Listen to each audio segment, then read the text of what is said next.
Hello, this article from the Black Panther newspaper dated September 20th, 1969 is called Imperialism in Latin America.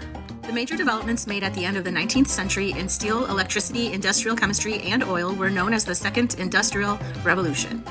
And indeed, a true revolution it could have been if the inventions and discoveries had been used to benefit the people, to feed, clothe, house, educate, and keep in health all the peoples of the world. But instead, under capitalism, it continued and increased the suffering, starvation, and ignorance in the world.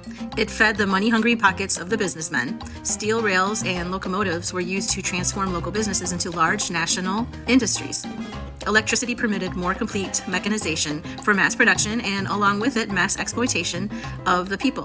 Advances in chemistry created new industries. More oil was discovered and new technologies for refining it. Industries grew richer, and the man who worked to produce this wealth remained poor. A new imperialism was born.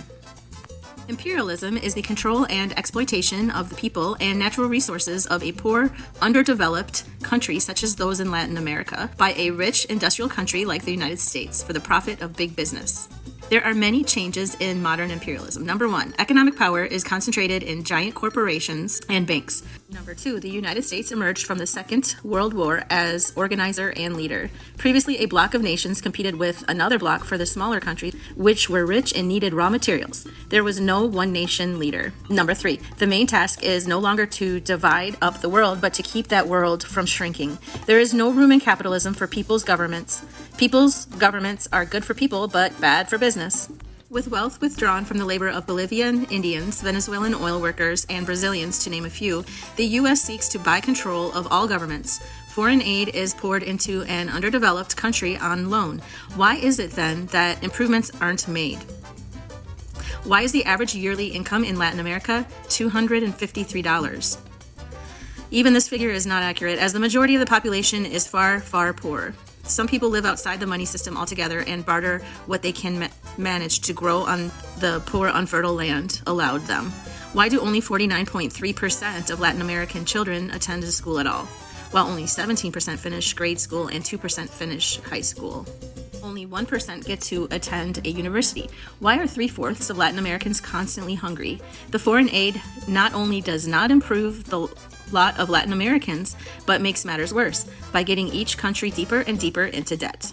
The November 1968 issue of Monthly Review reports, during the years 1962 to 1966, the average annual service payments on the external public debt of all Latin America was $1,596 million. During the same years, the average annual assistance from the United States to Latin American countries in the form of loans, grants, amounted to $1,213. Thus, economic assistance from the uniservice requirements of Latin America as a whole. This would certainly be a hopelessly depressing picture of Latin America if we couldn't say, but in one country, it's not like that. In one country, the people have won. In one country, illiteracy has been wiped out. 100% of the children go to school. Doctors come and hospitals are built in the remotest parts of the country where before the people never heard of doctors. All our children have shoes now and clothing. All our people have food to eat. People live in houses now instead of shacks. And in one Latin American country, this can be said, the small country of Cuba. The Cubans have found a way and are building their people's government armed to protect it. But who would want to destroy it? In April of 1961, the United States attacked the south coast of Cuba with anti-Castro forces. The Cubans fought for themselves, for the system that the people had formed. They drove the foreign invaders from the Bay of Pigs. The United States has set up military training schools in Latin America with special courses in anti-guerrilla warfare.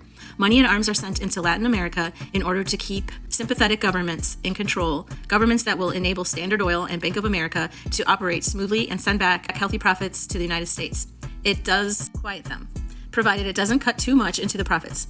If that doesn't work, send the army. The capitalists are desperately trying to prevent another Cuba.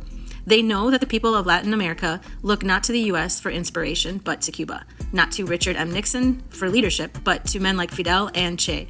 The people are strong. Like the Cubans, they will fight and they will win. Power to the people.